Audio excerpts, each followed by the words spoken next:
Ya, terima kasih Bu Wisnu. Mohon maaf ini ada komentar di Facebook ya, ternyata suaranya nggak terdengar. Saya lupa untuk menghidupkan speakernya. Tak apa, sudah, insya Allah. Jadi mudah-mudahan masih bisa mengikuti. Ini ada Bu Dahlia ya, memberikan komentar. Terima kasih. Mudah-mudahan sudah bisa terdengar ya, Bu Dahlia suaranya di Facebook. Ya, jadi ibu-ibu sekalian, terima kasih Bu Wisnu.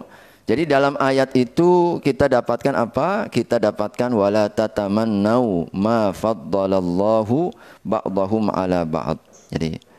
Jadi janganlah engkau itu berharap.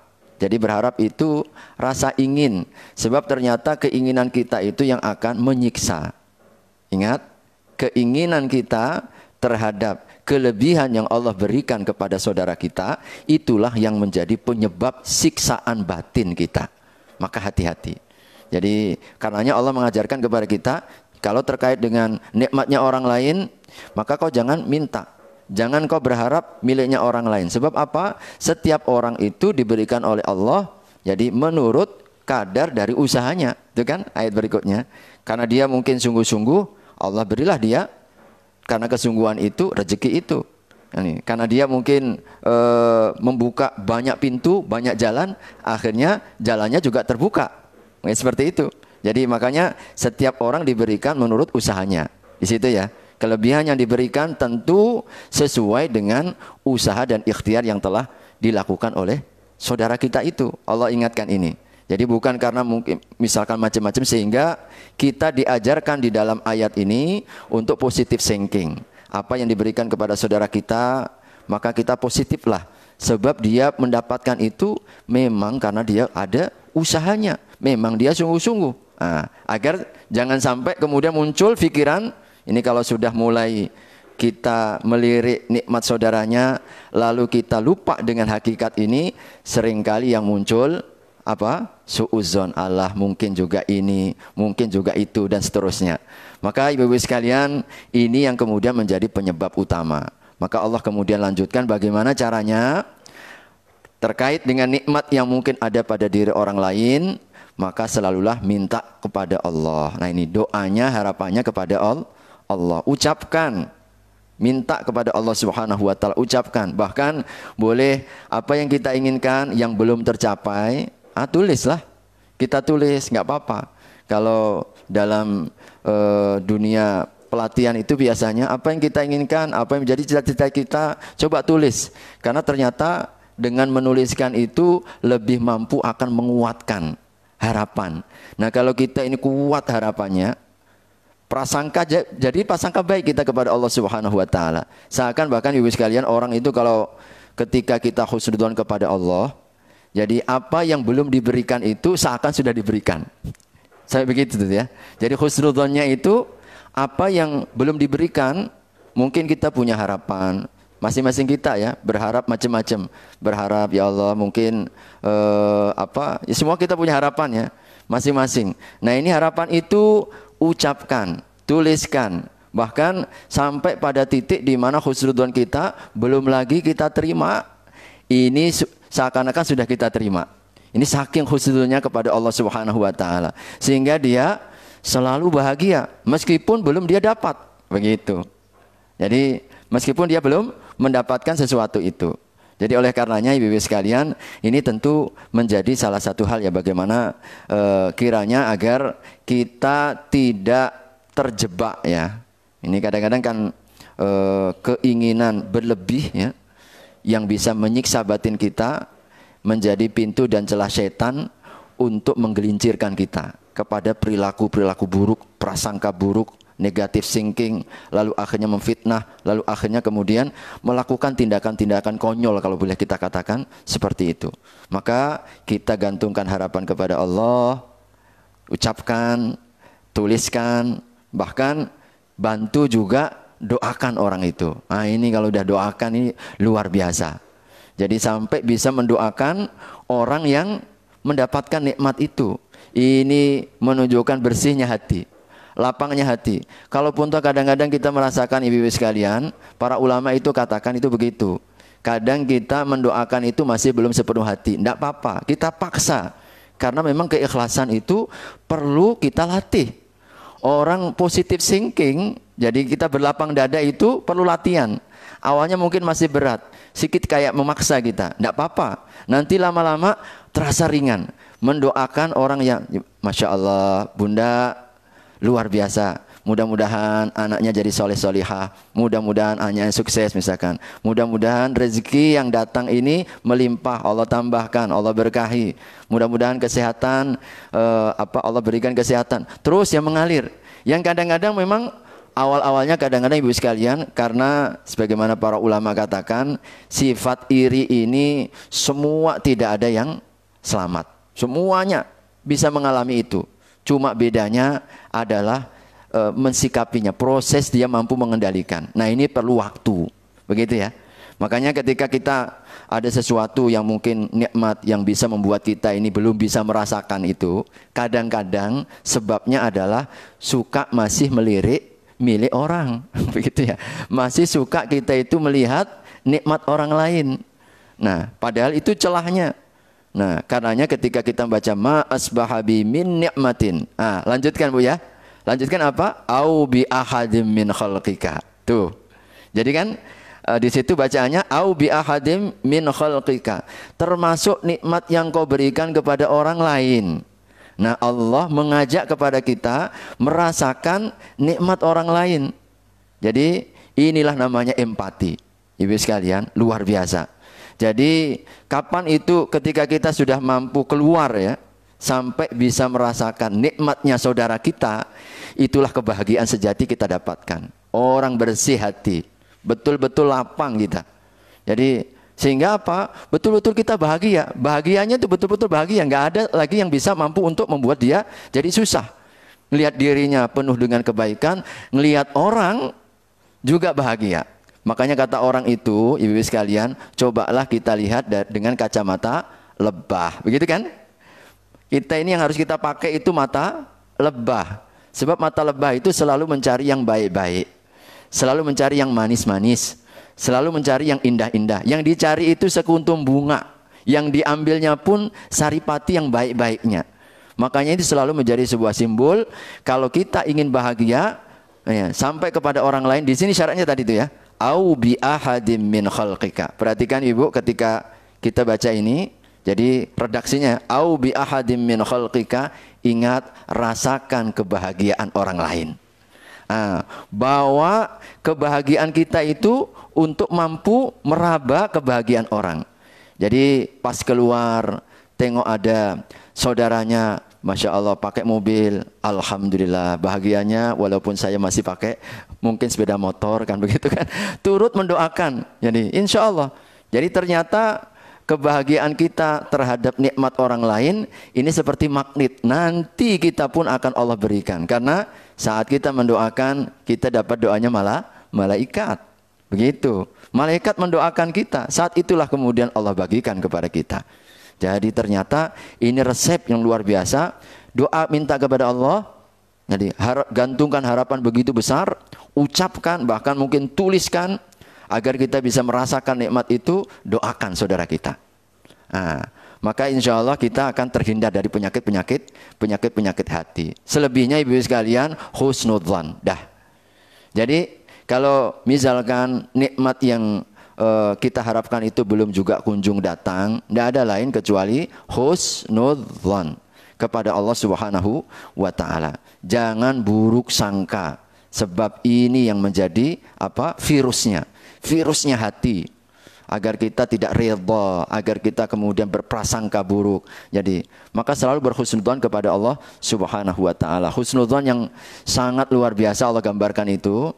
Ya, kita salah satu pelajaran yang sangat luar biasa husnudzon itu ibu sekalian, cerita Siti Maryam, ya kan?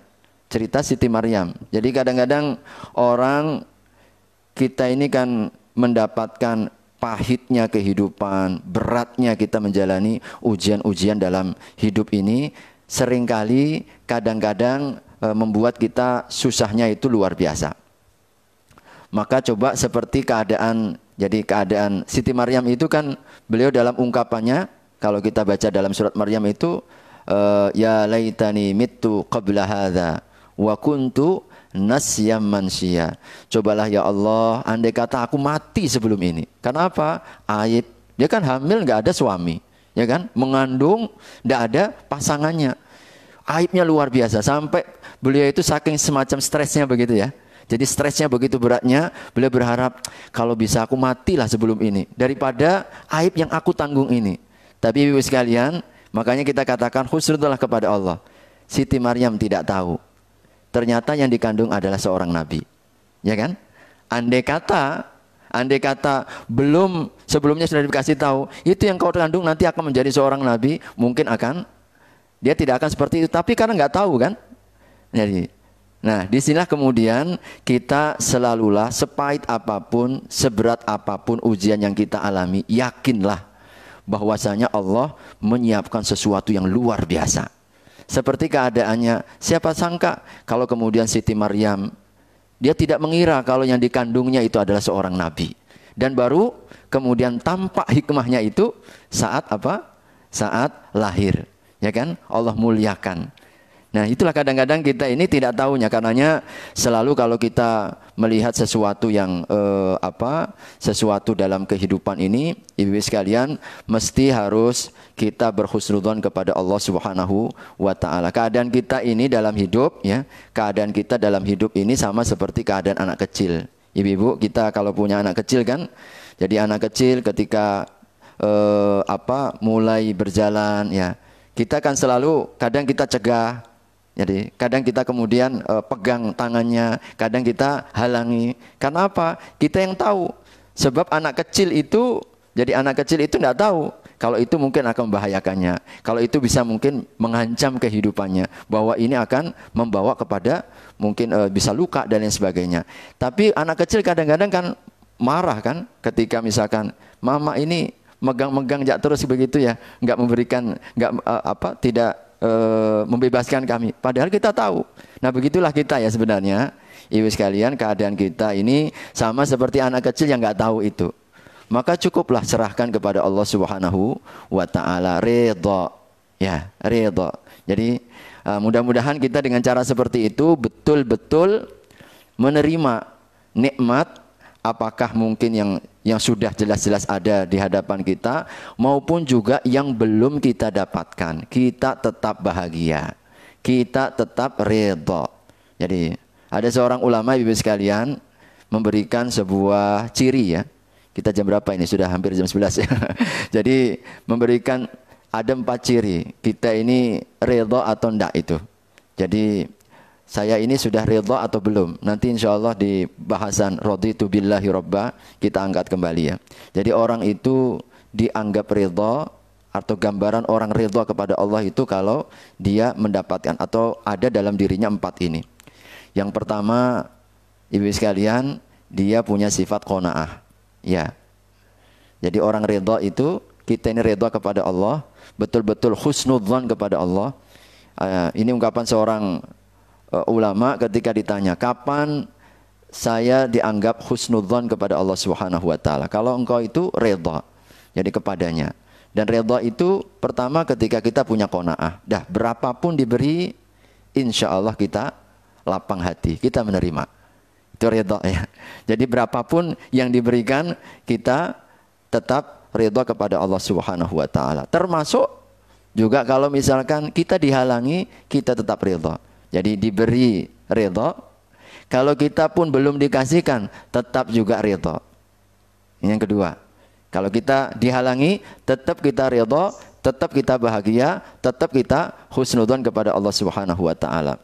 Bahkan ketika kita dibiarkan, meskipun kita dibiarkan berkubang dalam masalah kita, problem kita, mungkin ujian-ujian hidup kita, kita tetap istiqomah. Tuh, yang ketiga. Orang cirinya ridha itu tetap istiqomah. Dia tidak misalkan ketika datang kepada Allah saat ujian saja, ketika nikmat datang dia nggak balik lagi kepada Allah, dah lepas, dah lalu. Jadi orang kalau ridha itu kepada Allah Subhanahu wa taala, ketika diuji dengan kesenangan, dia tingkatkan apalagi ya ibadahnya. Saat dia pun mendapatkan masalah, lebih-lebih juga dia tetap ibadah. Jadi ibadahnya itu sekali lagi tidak kenal waktu.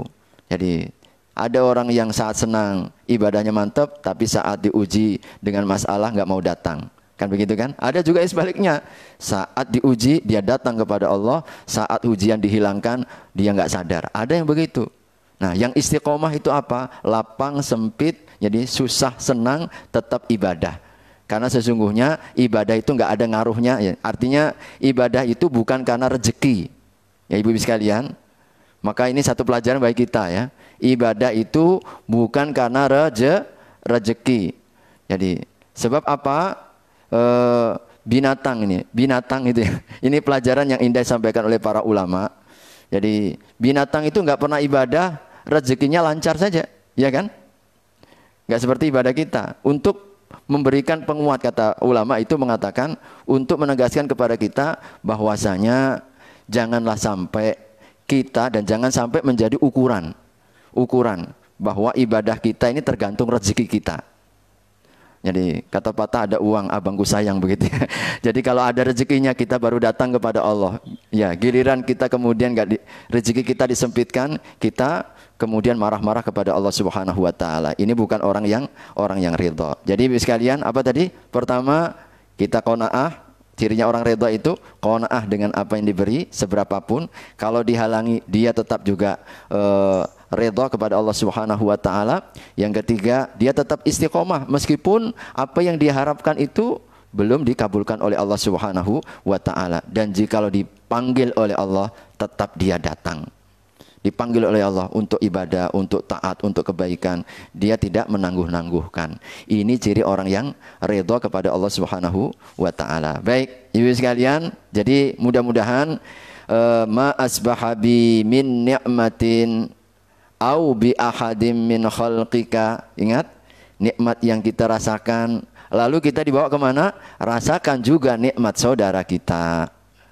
Maka kita akan bertambah kebahagiaannya. Bahkan di situ ciri tanda orang yang betul-betul hati bersih, selamat jiwanya.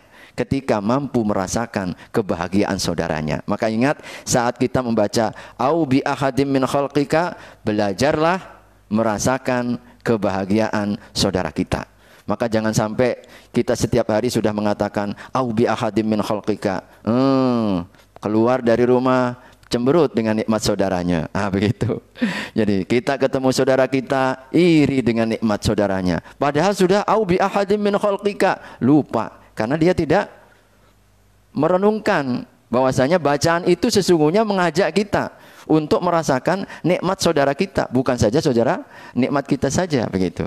Maka insya Allah kalau ini kita lakukan, kita akan mendapatkan kebahagiaan dan kelapangan.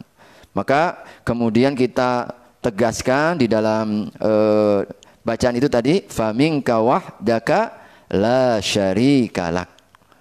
Inilah ikrar kita, janji kita, pengakuan kita, seluruh nikmat yang kita rasakan dan juga dirasakan oleh Allah kepada saudara kita, seluruhnya adalah milik Allah, dari Allah, bersumber dan berasal dari Allah.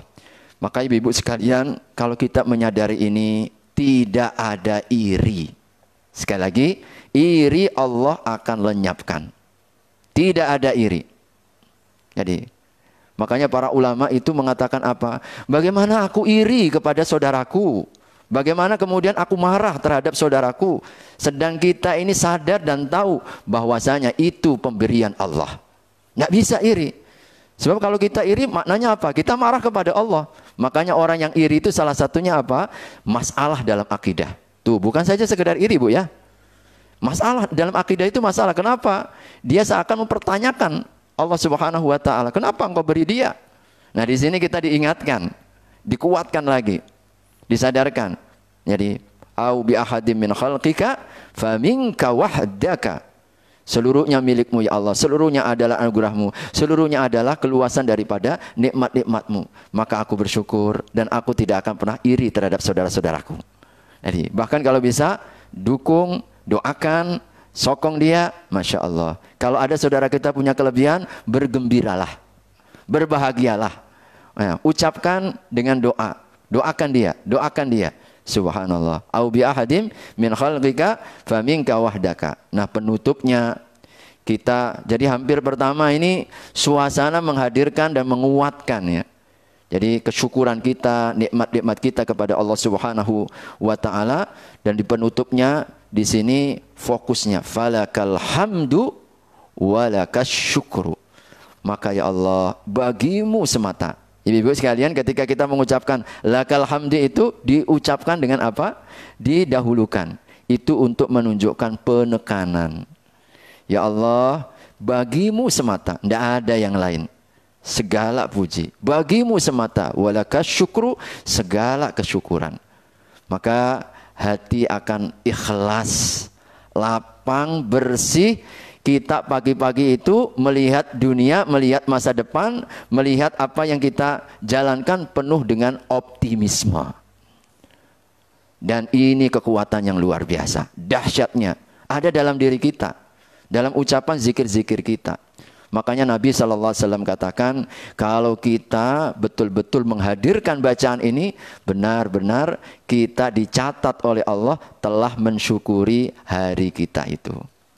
Alhamdulillah. Mudah-mudahan ibu sekalian, ini renungan kembali bagi kita, agar mudah-mudahan kita menjadi hamba yang lebih bisa bersyukur. Dan di dalam zikir ini, sungguh para ulama juga katakan, Allah kaitkan rasa syukur dengan tauhid kepada Allah Subhanahu wa taala. Ciri orang yang bertauhid itu mensyukuri nikmat. Falakal hamdu. Makanya kalau kita baca dari pertama tadi kan semuanya apa? Mentauhidkan. Mentauhidkan itu artinya memurnikan, menyatukan bahwasanya ma asbaha bi min ni'matin au bi ahadim min khalqika faminka, mentauhidkan lagi kan? Ma asbaha, mentauhidkan. Lalu kemudian au bi ahadim min khalqika faminka wahdaka, tauhid. La syarikalak, tauhid. Falakal hamdu, tauhid. Seluruhnya memurnikan. Jadi kita betul-betul menghadirkan dan menyadarkan diri bahwasanya seluruhnya adalah anugerah Allah, seluruhnya adalah nikmat Allah. Maka tinggal bagaimana kemudian ibu sekalian, setelah kita merasakan ini, tentu tidak sampai di situ. Saya ingin tambahkan sedikit, setelah kita sampai pada titik ini, ibu sekalian, apa yang masih harus kita lakukan? Syukurlah kepada orang-orang di sekeliling kita. Ya, ini kalau kita sudah hadir nih, hati ya Allah, subhanallah, perasaan begitu bahagia dengan semua nikmat yang kita hadirkan ini. Bagaimana setelah itu? Jadikan energi ini untuk banyak mensyukuri, berterima kasih kepada orang-orang sekeliling kita. Berterima kasihlah kepada suami kita. Makasih Bang, telah memberikan bimbingan, selama ini telah memberikan nafkah, dan syukuri. Ya, bersyukurlah kepada istri kita. Terima kasihlah kepada anak-anak kita. Kemudian juga pembantu kita. Jadi jarang kita mengucapkan terima kasih Mbak ya, sudah nyapu di rumah, makasih. Jadi kadang-kadang ucapan seperti ini. Jadi karyawan-karyawan kita, terima kasih. Ternyata rasa terima kasih yang ada dalam diri kita, lalu kita ungkapkan energi ini kepada saudara kita, ibu sekalian, luar biasa. Kita akan dapatkan itu. Orang itu insya Allah dengan izin Allah sangat dekat dengan kita. Dan kalau dia membantu dengan ketulusan. Kalau dia kemudian memberikan pertolongan kepada kita, penuh dengan kesucian, kebersihan, betul-betul murni, nggak hitung-hitungan begitu. Ya, ini kita limpahkan begitu. Jadi biasakan kita untuk berterima kasih. Thank you, makasih, matur nuwun. Ya kalau orang Jawa Bu Nani ya. Alhamdulillah. Jadi matur suwun kan begitu kan. Thank you very much dan seterusnya. Syukron katsir. Jadi ternyata ucapan-ucapan ini Nabi SAW selalu membiasakan itu. Beliau itu kalau sudah mendapatkan satu kebaikan, maka beliau selalu mengungkapkan jazakumullah. Jadi mudah-mudahan Allah membalasmu. Ini kita itu akan mudah mengatakan terima kasih itu ibu sekalian. Kapan? Kalau hati kita itu luapannya, energinya itu energi syukur. Kenapa orang pelit begitu ya? Mengucapkan terima kasih padahal udah banyak dibantu. Biasanya kalau orang seperti ini pun, yang membantu pun juga setengah hati. Karena kita pun juga setengah hati juga menghargai kan begitu kan. Ini akibat karena awalnya memang kita ini nggak pandai bersyukur begitu. Hati kita ini ciut begitu ya. Hatinya sempit begitu. Jadi akhirnya ya begitulah. Kalau hati ini sempit, banyak masalah nanti di kemudian hari. Ini yang kedua. Yang ketiga tentu ibu sekalian, mudah-mudahan ini yang puncaknya. Setelah hati, suasana batinnya, rasa kesyukurannya dengan kita ingatkan dengan nikmat-nikmat ini dalam diri kita, kemudian kita empati merasakan nikmat kebahagiaan saudara kita, banyak-banyak kemudian kita berterima kasih, maka insya Allah kita akan dimuliakan oleh Allah, nikmat yang diberi akan semakin bermanfaat. Bermanfaat untuk apa? Kita gunakan untuk ibadah. Kita gunakan nikmat yang ada itu untuk semakin dekat dengan Allah Subhanahu wa taala. Makin membuat kita ini makin taat, makin menambah ibadah kita, makin bersyukur kita.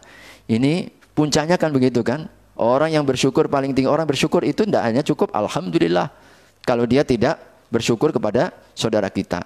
Kita ini yang dianggap oleh Allah bersyukur kalau tidak berterima kasih kepada saudaranya. Dan kita pun belum juga mencapai puncak syukur sehingga kita menjadikan nikmat yang diberi dalam rangka untuk mencari ridhonya yang memberi. Gunakan untuk ibadah, gunakan untuk taat, gunakan untuk mendekatkan diri kepada Allah Subhanahu wa taala. Diberi oleh Allah nikmat sehat, manfaatkan mumpung masih sehat. Sebelum nanti kita jatuh sakit. Nanti kalau sudah sakit susah kita ibadah kan begitu kan.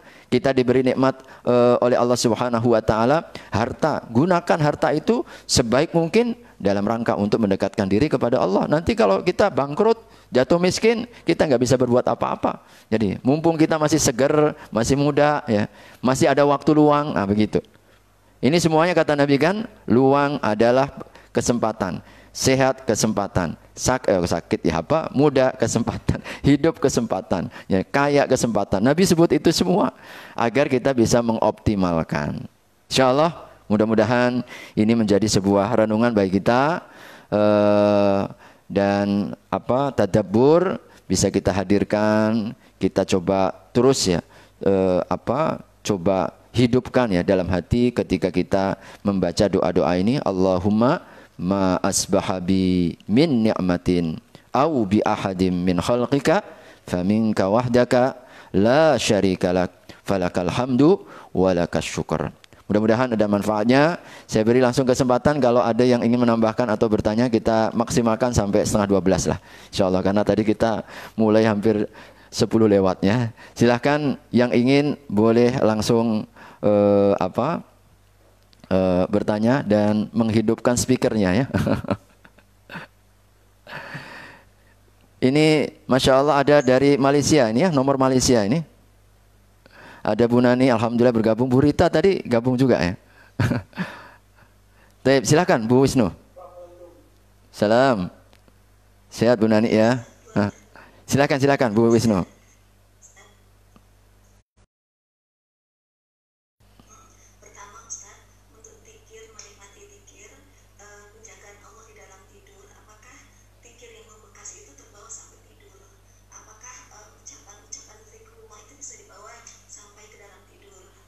Ya.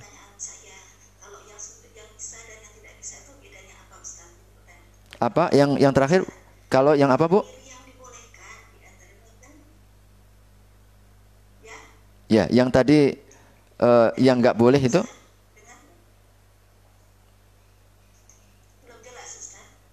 Ya, ya. Ya.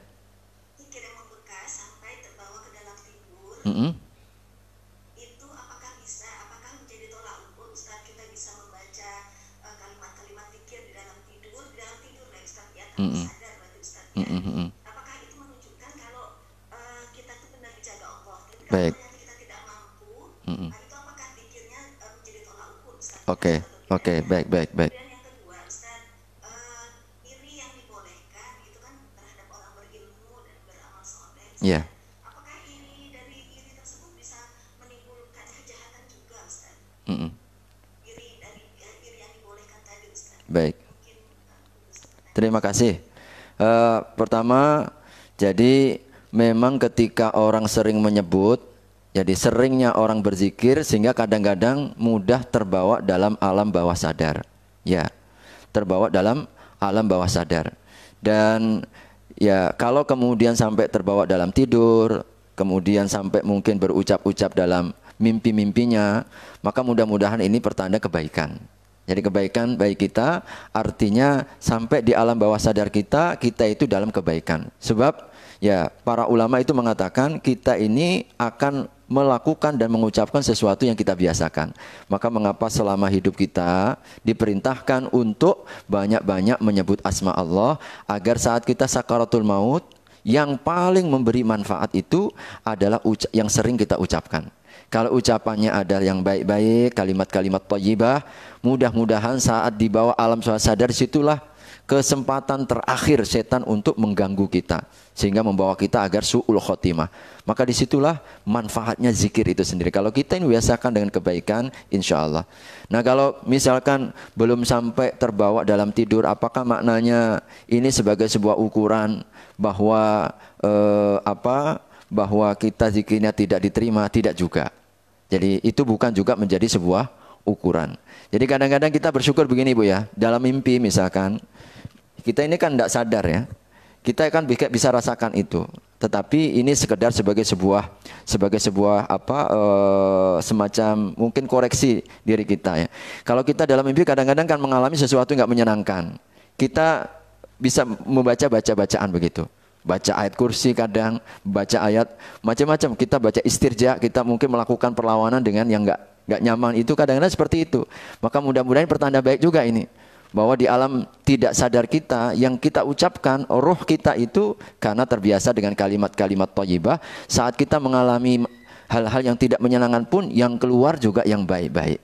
Nah, mudah-mudahan itu berarti ada kebahagiaan ya baik kita. Tapi kalau misalkan masih belum kita merasakan itu, juga tidak berarti bahwasanya doa kita atau zikir kita ini belum diterima, tidak. Tetapi ukuran diterima atau tidaknya kan kemarin saya sampaikan. Salah satunya adalah melahirkan amalan berikutnya. Jadi amalan itu kalau diterima oleh Allah, insya Allah akan membawa kepada amal berikutnya. Jadi kalau kita ini zikir kita diterima, insya Allah petang nanti kita tetap berzikir. Besok pagi kita zikir lagi. Nah, itu pertanda bahwasanya mudah-mudahan ini pertanda kalau amal zikir kita diterima oleh Allah. Yang kedua, masalah iri ya. Memang Nabi sebutkan semua iri itu membawa kepada keburukan. Jadi terutama dan memang dalam masalah-masalah dunia. Tapi ada beberapa iri yang disebut oleh Nabi diperintahkan karena membawa kepada kebaikan. Salah satunya adalah orang yang berilmu, yang dengan ilmunya dia mengamalkan. Riwayat yang lain mengatakan orang yang pandai membaca Al-Quran lalu dia membaca dan mengamalkannya siang dan malam. Yang ketiga, orang yang banyak bersedekah. Lalu kita iri dengan sedekahnya itu, kita berharap seperti dia. Oke, jadi pada titik ini karena memang kebaikan itu menular, itu begitu. Sebagaimana dosa, keburukan itu juga menular, kebaikan itu menular. Sehingga ketika kita melihatnya, lalu kita mendoakan, ada keinginan. Jadi keinginan kita itu sudah menjadi penarik, magnet tadi, agar kita melakukan hal yang sama. Bahkan Rasul sampai sabdakan, hanya sekedar kita berharap saja, kita langsung mendapatkan pahala yang sama. Ya, kata Nabi kan, ada seseorang itu yang punya harta dan ilmu, lalu dia dengan ilmu dan hartanya banyak bersedekah. Tapi yang kedua, ada orang nggak punya harta, tapi punya ilmu. Tapi dengan ilmunya dia kemudian mengatakan, ya Allah, andai kata aku punya seperti dia, aku pun juga bisa melakukan seperti dia. Kata Nabi dalam sabdanya itu, Allah jadikan hamba yang kedua ini, meskipun tidak berharta, tapi punya niat dan harapan, derajatnya sama. Subhanallah, itulah karena kemuliaan harapan dan niat dan keinginan.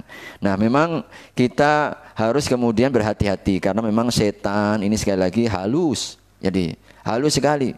Kadang-kadang keinginan seperti itu bisa saja kemudian berubah, bukan membawa kepada kebaikan. Tapi tadi itu karena kotornya hati, jadi masih ada pengaruh-pengaruh iri dan lain sebagainya. Pengen juga seperti dia, pengen. Hanya sampai kita kemudian dialihkan lagi. Dia begitu, memang dia pasti riya lah itu dia. Begitu. Dia pamer ya, dia buat seperti itu. Dia ingin nunjuk-nunjukkan diri ya.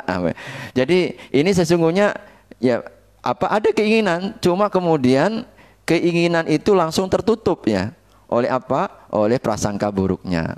Lalu kemudian membawanya kepada buruk sangka lagi.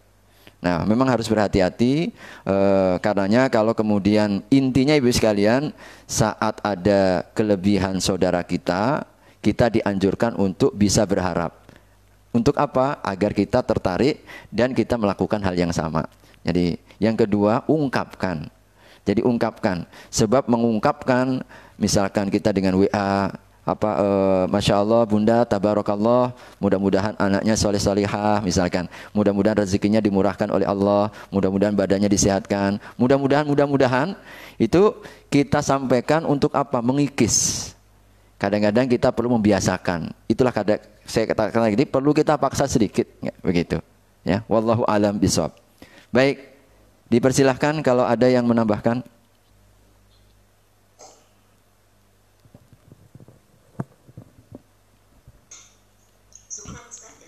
Afwan. Silakan.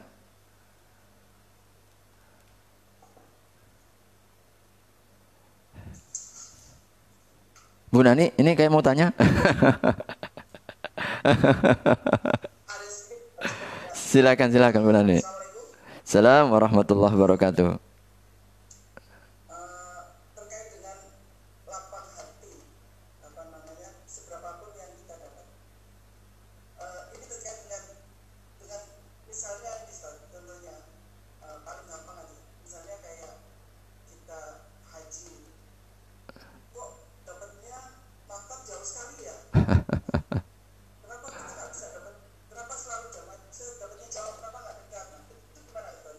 Iya, iya.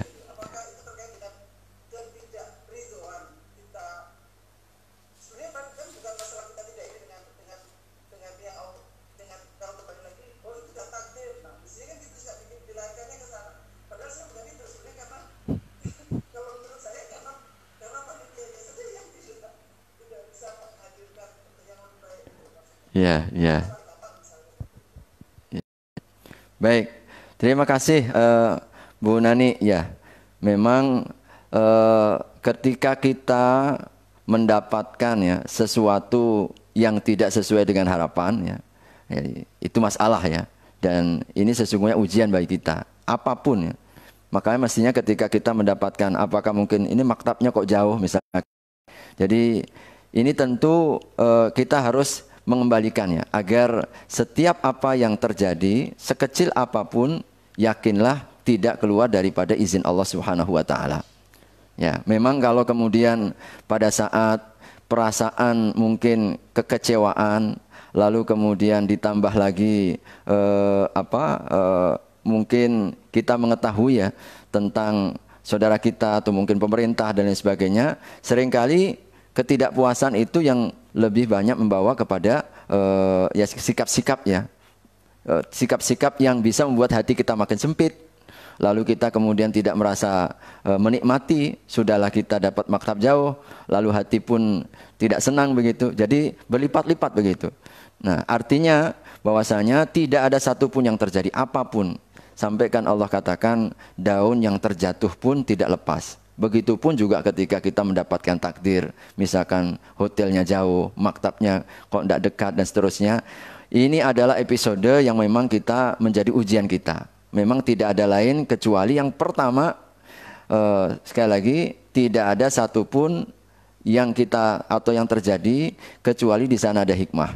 Maka ini pentingnya ibu sekalian kita menghadirkan. Jadi untuk tetap husnudzon, kita tetap lapang dada, kita tetap menerima. Bagi kita pada saat mendapatkan itu, bahwa ada banyak isyarat-isyarat Allah Subhanahu wa taala. Jadi Allah Subhanahu wa taala itu kita selalu bacakan alhamdulillahi rabbil alamin. Segala puji bagi Allah yang mengatur. Rabb itu kan mengatur, mengelola jadi alam semesta ini.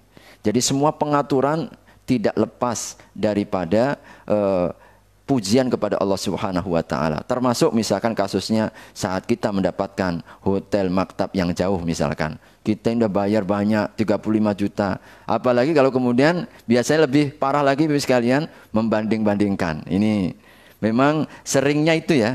Kita mulai bandingkan saudara kita, teman kita. Di situ seringkali munculnya makin parahnya ya. Ini orang Malaysia bagus-bagus dapatnya hotelnya. Ini memang pemerintah nggak pecus yang ngurusnya begitu. Misalkan biasanya kadang-kadang bisa sampai seperti itu.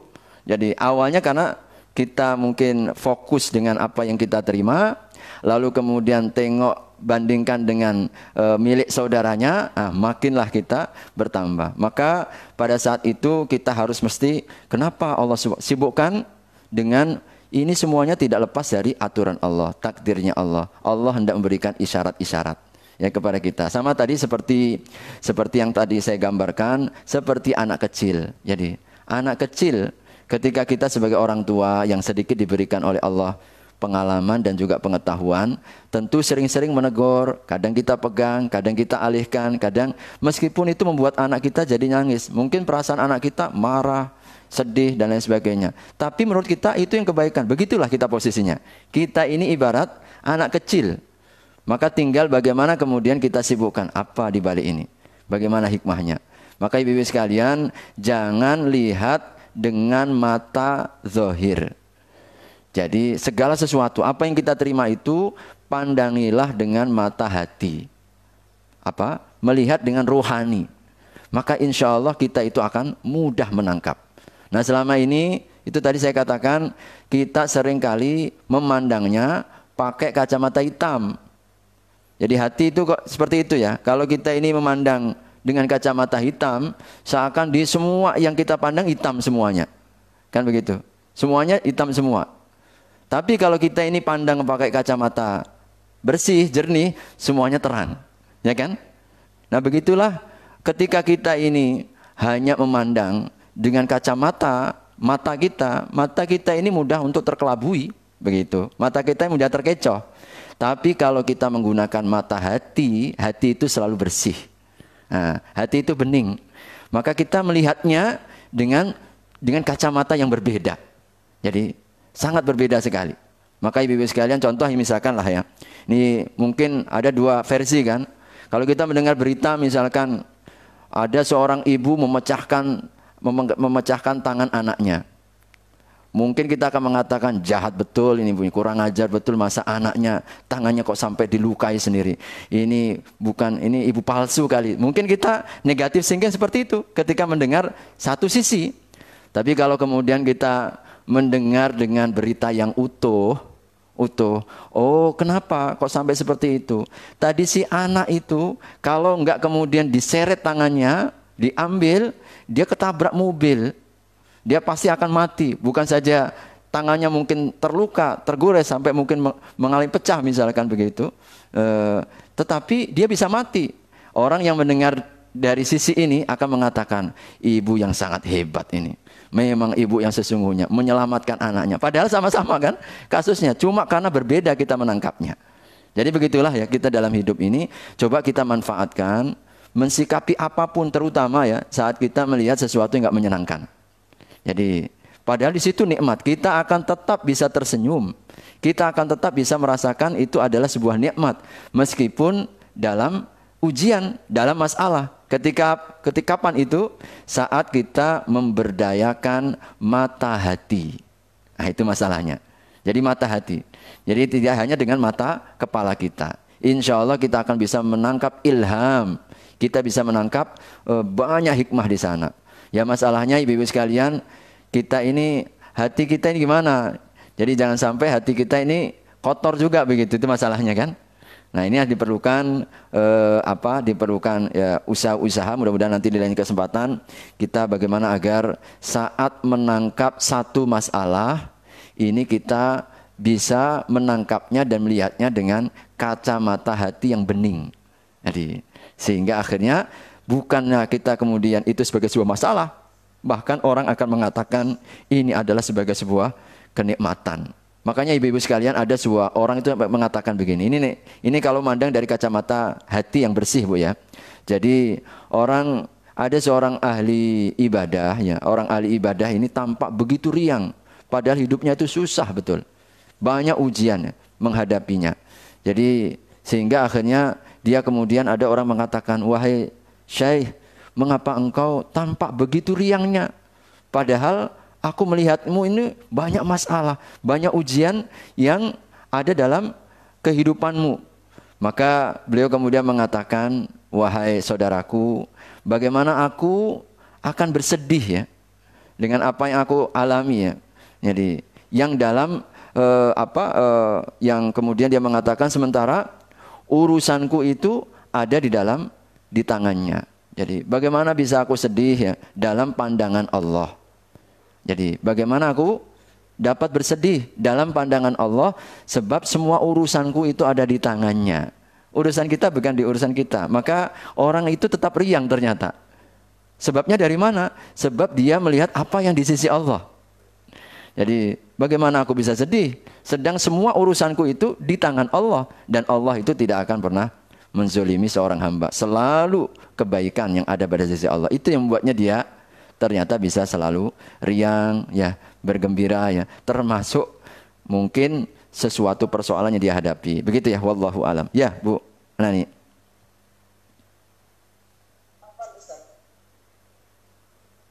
Ya, silakan. Bagaimana dengan terkait dengan muamalah Ustaz? Apakah dengan kata lain kalau kita mendapatkan sesuatu yang tidak seperti dijanjikan itu kita tidak boleh bertanya atau tetap bertanya meskipun dengan bukan dengan menghakimi ya, jadi bertanya, mempertanyakan. Ya. Mempertanyakan itu apakah termasuk dia dalam golongan yang tidak lapang dada ataukah justru dia termasuk meluruskan sesuatu yang seharusnya. Ya, baik. Terima kasih. Ya, terima kasih Bu Nani. Ya, memang ini ada dua persoalan yang berbeda ya. Jadi persoalan yang pertama adalah kita dengan masalah itu yang kita hadapi. Ya, bagaimana agar kita kemudian tidak tersiksa dengan masalah kita. Padahal kita yakin bahwa semua masalah itu insya Allah. Jadi dengan kacamata hati tadi ada hikmahnya, ada kebaikannya. Itu juga bagian daripada nikmat pemberian Allah Subhanahu Wa Taala kepada kita. Jadi ini pelajaran yang Allah berikan kepada kita. Ini satu sisi. Dan persoalan sisi yang kedua memang terkait dengan muamalah ya. Terkait dengan muamalah, apakah kita kemudian dengan menghadapi persoalan itu lalu cukup menerima saja? Artinya apa? Dah saya qanaah tanpa kemudian memperbaiki. Maka ingat, di sisi yang lain kita punya tanggung jawab. Kalau ada saudara kita yang kita tahu misalkan dia itu melakukan satu kesalahan.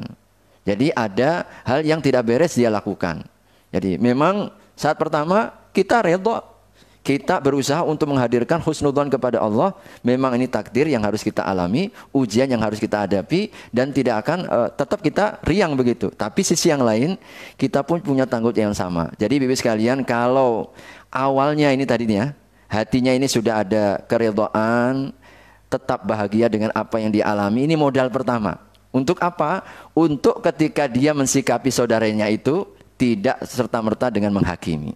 Nanti ucapannya itu akan terkontrol. Jadi kata-katanya itu akan tetap terpilih. Kenapa ada orang yang seperti itu ya? Dia itu dizolimi. Dia ini sebenarnya dalam posisi dirugikan. Tapi kenapa kata-katanya kok masih bisa baik? Betul. Kita kadang melihat, ibu kok sabar? Betul begitu loh. Jadi ternyata perasaan itu tidak lebih muncul dari hati yang menerima tadi itu.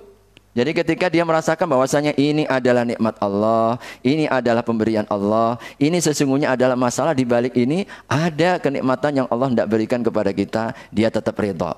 Nah, ini yang menjadi modalnya.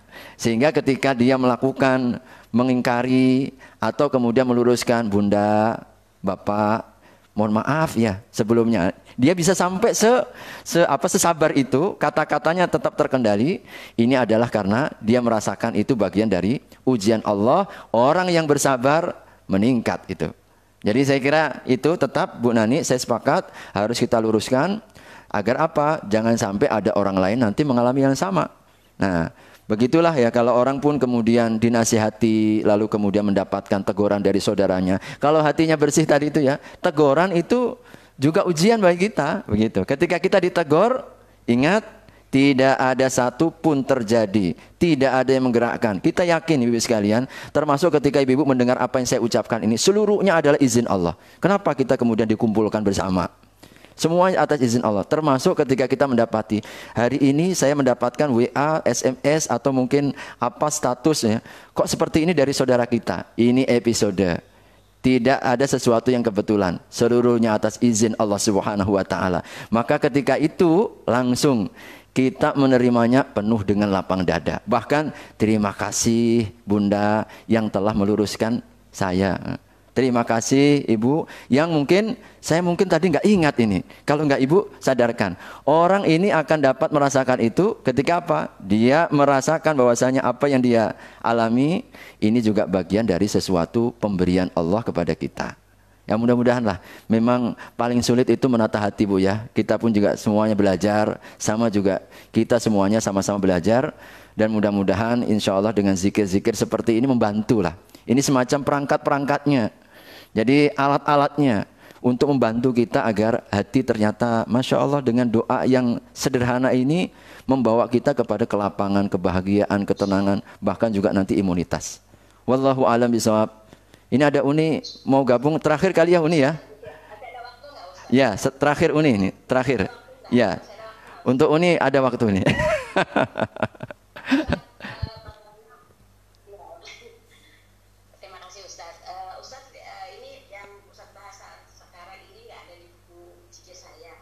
Oh ya, oke. Terus yang kedua, saya ini saya deg-degan nih, Ustaz, saya mau nangis. Saya udah 2 bulan ini nggak bisa menghilangkan rasa kecewa saya. Padahal saya udah ungkapkan ke suami yang saya udah cerita juga sama Ustaz. Kan Ustaz bilang tadi kalau ditegur, itu kan bagus ditegur secara langsung, saya terima. Ya. Karena persoalan saya ditegur, saya digibarkan dengan teman-teman bahwa saya urusan kulit, urusan tentang sedekahnya banyak.